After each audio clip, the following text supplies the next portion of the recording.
thing on love though is self-love. Like that was, I've came to you for the IFS stuff for a while, and loving those parts that are there. That now I still feel the trigger come up, and I feel that part try to take over, but it doesn't fully do it anymore, and I accept that, and it's gotten less and less because as I realized it was there. So as I got to know who I was better and loved myself more, it brought in a lot more because I loved I felt like for the last few years I've loved everybody mostly, like, so there was a lot of love I was out there, but there were still some parts of me that I didn't love, and it was blocking a lot of stuff I was doing. So that's the thing is we're taught how to treat other people and how to love other people and have compassion and grace for other people, but nobody ever says, hey, love yourself, have grace for yourself, have compassion for yourself. And when you start to do that, it starts to change everything around you too.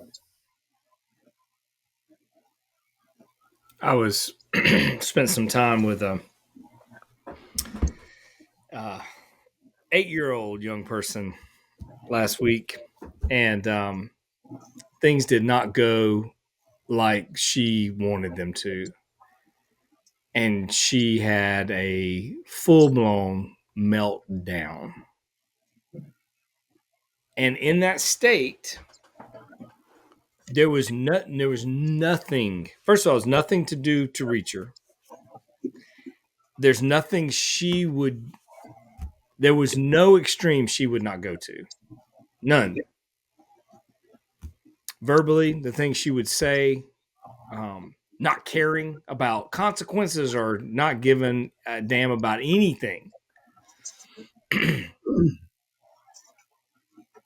And as you were talking, Bob, it reminded me of, what worked? Love and acceptance. When you finish that meltdown, that whatever it is, I'll still be here. I'll still be engaged and present and accepting. Unconditional love, unconditional acceptance. Not excusing bad behavior, not addressing it, but still present and unconditionally accepting. And when you mentioned the approach to religion and the signs and I feel like with those billboards, if you had turned on your radio station, some of the stuff you would have heard, you would have gone right along with that message. And it's one of the most tragically ironic things in human history is that the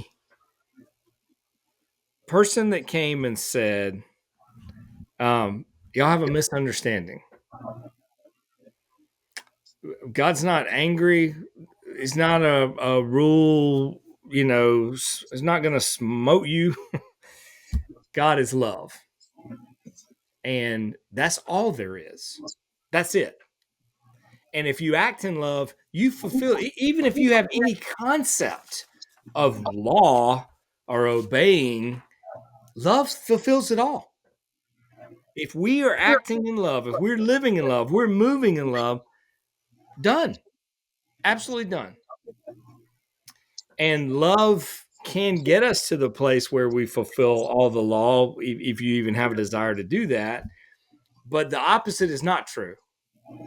The rules and the law can't get us to love, but love can get us to everything else. And yet it's been so obscured, and it's been changed in so many ways, and so much is done in his name that is the opposite of what he was about and what he taught. I want y'all to picture for a moment that you are a vehicle. You choose whatever kind of vehicle you want to be. I'm going to be a Mustang. I think I'll be a Shelby Mustang. And let's say there's 5 seats in that Mustang. And let's say that's 5 different parts of me. When we are not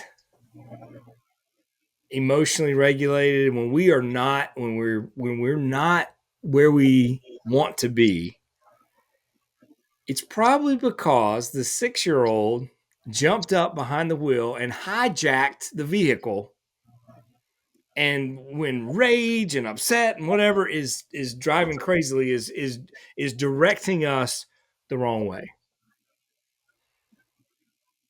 And as Bob said, that may be all that 6-year-old's capable of. May not there may not be any nuance. There may not be any. So if we feel hijacked, if our observer can see that, if we can have the awareness to say, okay, this is, the 6-year-old does not need to drive. And so what do I need to do to get that kid back in the car seat and me get back behind the wheel? Or maybe the teenagers want to drive and they're just learning and they're, making all kind of mistakes, but they are more equipped to drive than the 6-year-old. But I feel like so often what people seem to be, what all of us seem to be at different times, is hijacked. But we're doing the hijacking. Some part of us is taking the wheel, is taking over, is busting in the cockpit with a box cutter and saying, what Allah wants is for us to fly this plane into this building. Got to remember the past is present. When I'm listening to somebody in the back of my mind, I need to remember the past is present. In some way or another, in different ways, it's coming out of their mouth or it's there. And this comes back to what you were talking about, Michael, and I think you, Jen, too, is being present and how perhaps that's even more challenging with all the distractions that we have and all the information and all that's available, along with, I think, coupled with a more Western mindset of doing and accomplishing. Yes.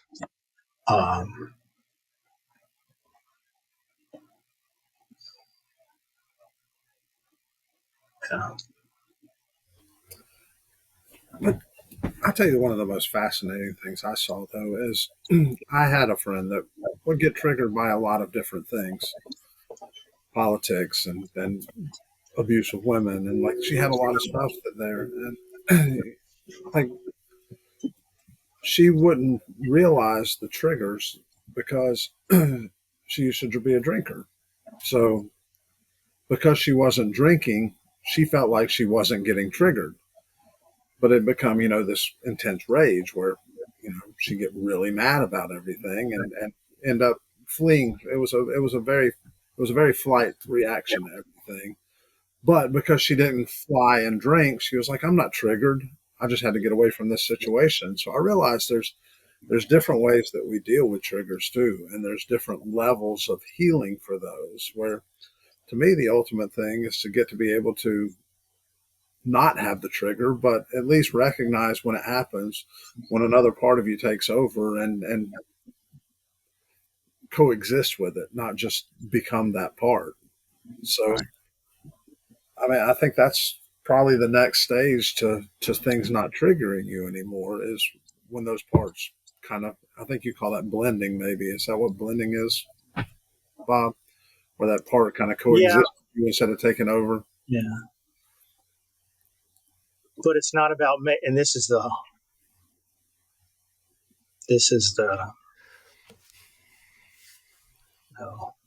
conundrum is that happens. And okay, if I do have whatever kind of awareness or objectivity,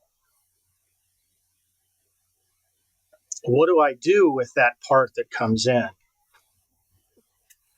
Do I push it down in a way? And maybe that works short term.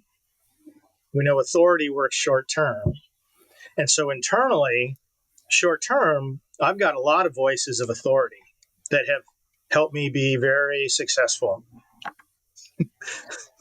but are they really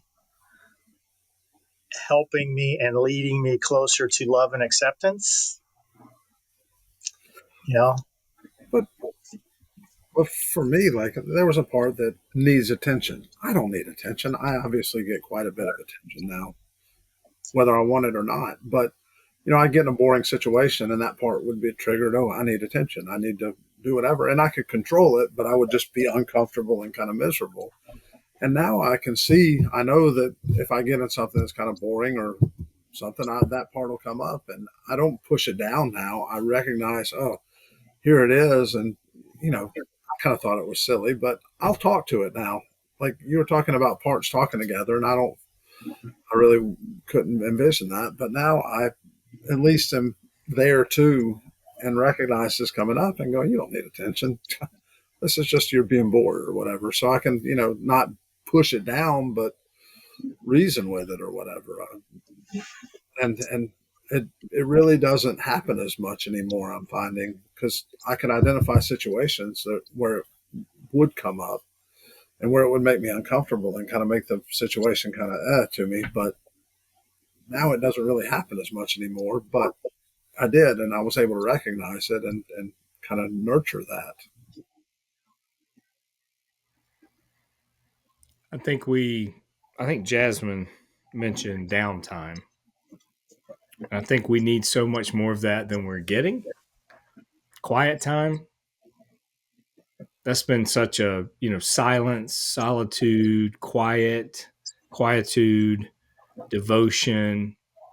Those are spiritual things, spiritual practices in all traditions. Meditation that are largely abandoned. And like, someone, I think it was Jasmine also mentioned, like, sitting and waiting without being distracted, without being on a phone, without being, entertained. We're driven to distraction, entertaining ourselves to death because we're not getting, and the downtime. And what I think we need is space. Viktor Frankl said that between stimulus and response, there is a space. In that space is our power to choose our response. I feel like most of our modern lives have collapsed that gap. So there's stimulus and response, and there is no space. But I feel like creating space in our lives, meditation, quiet, prayer, whatever you want to call it, then when we're receiving stimulus is coming, that space will be there. That center will hold and will give us that where we can actually choose our response as opposed to it being completely collapsed. And so there's just action and reaction, stimulus, response. And I feel like that's what's getting us into so many situations that are, so bad for us, so bad for the world, so unhealthy because we don't have enough space. It seems like people are avoiding space, avoiding quiet, avoiding solitude, avoiding silence.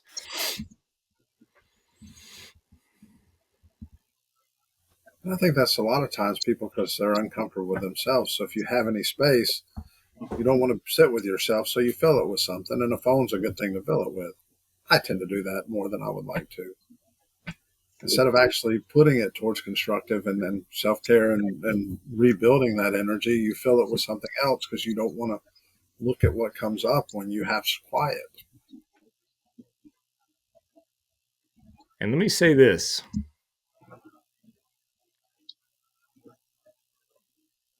So much of my interaction with this is positive. I still need space.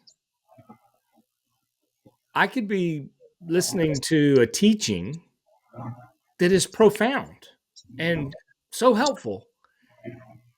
And I was listen. Let me tell you what I'll do. How bad this is. Middle of the night.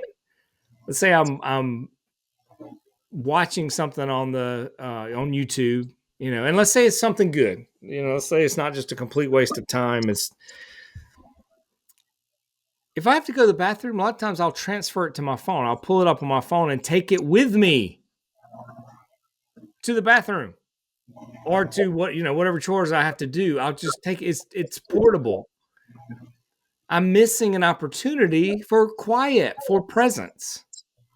And it doesn't matter that it's a good thing I'm listening to. Some of the teachings I was listening to in preparation for tonight. I mean, good stuff, but we're not wired to receive even good stuff all the time. It's what I hold that holds me. Yes. Where am I putting it? And then, but is it, for a lot of folks, sometimes me included, is it really safe to just be still? Can I allow myself to just be still and wait?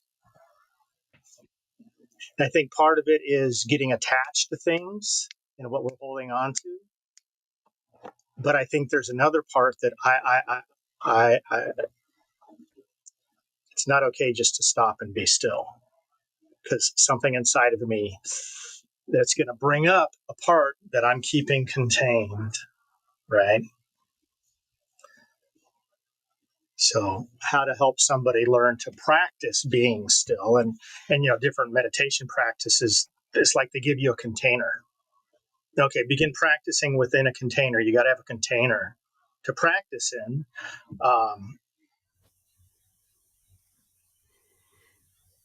Yeah.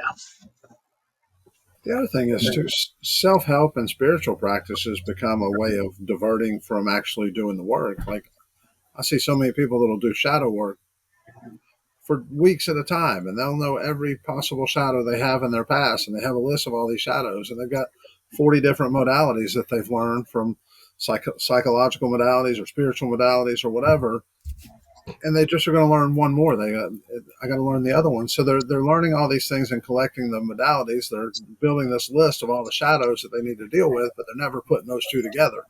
They're never using the modalities to eliminate some of the things off this list and work through them. And I would say, so I would look at that, or I would question them. I say, well, it sounds like there's this part of you that needs to know. Right. And this part of you that needs to know just takes over. And it's got to be running the bus just in case there's something, because it's got to find everything. Which you never can. To prevent, to avoid, that my experience when I didn't know. So I got to make sure I know, but then that's what you become attached to. But it's what you said, like it's a way to not be quiet to see what comes up, because they know what the problems are. They just don't want to have the reaction to them. So if you just keep learning and keep growing and you're doing something constructive, so this is good. I'm learning how to deal with this stuff, but you never apply it, then it never works. And you get stuck in this loop of doing shadow work and learning and doing shadow work and learning without ever feeling through those shadows and letting them go. There's a cool Eagles song. It's not like one of the old popular ones, but the Eagles, I don't know if they broke up or they didn't play for a number of years. And then in the mid 90s, they got back together and they came out with an album. It was called Hell Freezes Over, because the idea that they're back together, so hell must have frozen over. But the song you got to listen to, it's called Learn to Be Still. Learn to Be Still. So Eagle song from the Hell Freezes Over album. Learn to Be Still.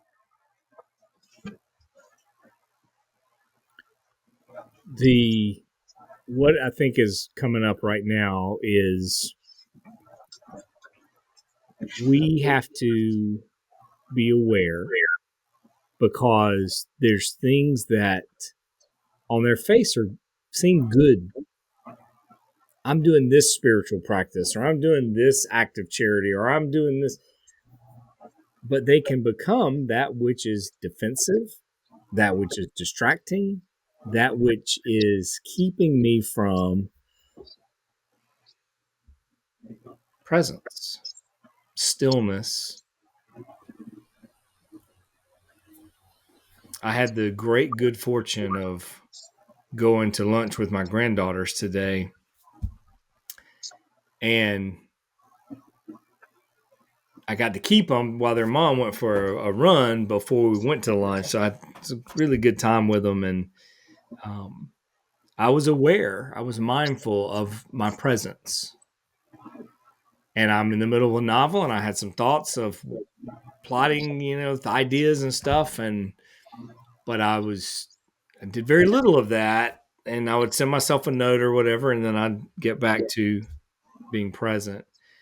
And as we were leaving the restaurant, my daughter took her youngest daughter, who's just a year, and I had the 4-year-old, and so Malia took Sunny, and she's they're already there at the car and buckling up in the car seat and all. And Sophie she's decided that she can't touch any of the sand in the parking lot. She has to go from rock to rock. And most of her rock to rock is sort of to the side. We're not making a lot of forward progress towards the car, rock to rock. And it was such a great opportunity. And I was like, this is all there is. This is, what do I have to hurry for? Where do I have to be? What's more important than this? And being present in that moment, in that experience, and looking at those parts that would say, okay, come on, baby, let me either carry you or let me ease you along. Let's being aware of that. And I have done plenty of that in the past with my children, and my grandchildren. But I can tell you, I do a whole lot less of it now than I ever have. And I see that as growth, and that awareness is helpful. So whatever the activity, no matter how good it seems, no matter how central it is to my identity, my calling or vocation, or making the world a better place, or whatever it is, it can be just as detrimental to my presence as the most mind-numbing reality TV show that's toxic. I saw this meme that Viggo Mortensen. So if you are a Hobbit fan and you want to do what Aragorn says to do, he says one of the best pieces of advice I ever got was from a horse master. And we know he was in that movie. What's the movie he was in with the horse and the race in the desert? Yeah.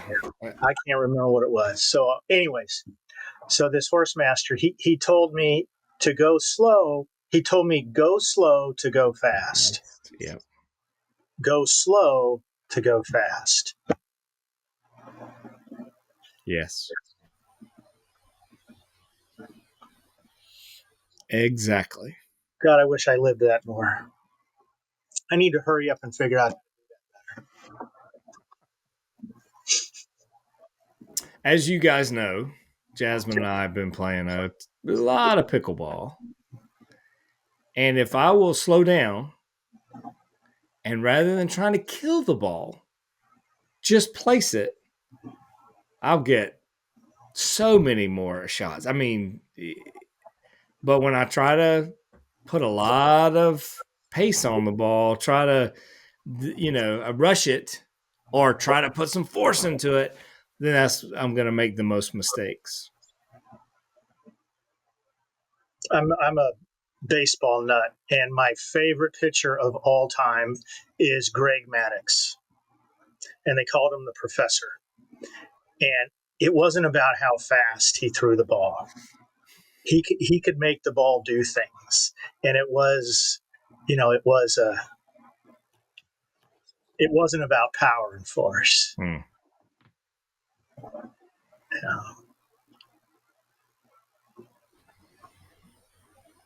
And within our own lives, that Taoist principle of Wu Wei, actionless action, effortless effort.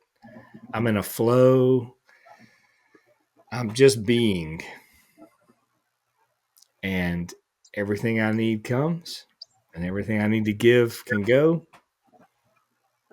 and I just am, as opposed to trying to wrangle and force and manipulate and control.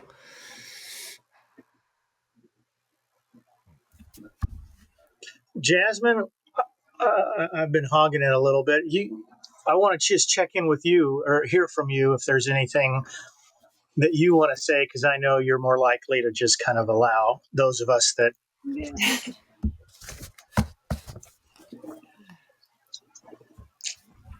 I don't know. I was just, I don't know that I have anything additional to add.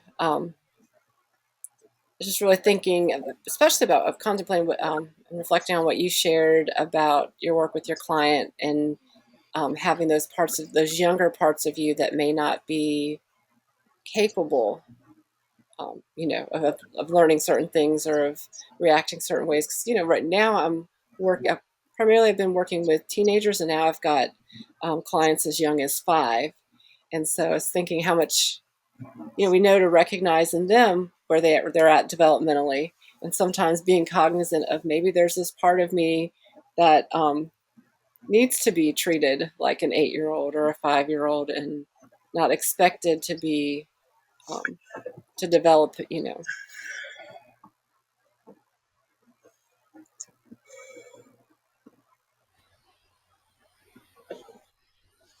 What are you noticing?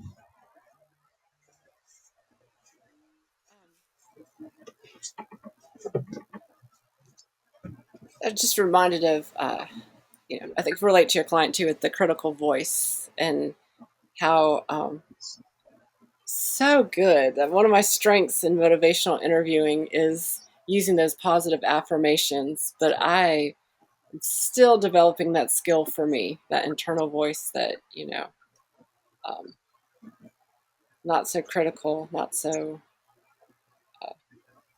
as gracious to me as I can be to other people. Getting there though. Yeah. I have some upcoming decisions, upcoming move, career decisions. I think that's probably got me a little more contemplative this evening than usual. Yeah, I know. When you were saying you're part of you that say is 5 or whatever, but is traumatized or is stuck in a certain place or is just that age. If but I'm just talking about you right now, love and accept and manage that part of you, I feel like you, in a way, show others how to do that same thing. I think often we are treated by others how we treat ourselves. Not always, obviously, but I think we can set a standard and say, hey, there's this part of me and this is how I treat that part. And they say, oh, that's how I'm going to treat that part. Love others as I have loved you. Yeah.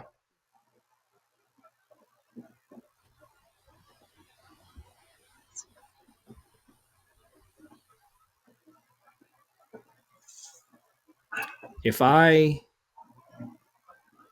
identify a petulant child within me that wants his way and that is bad behaved and is not regulated emotionally or any other way,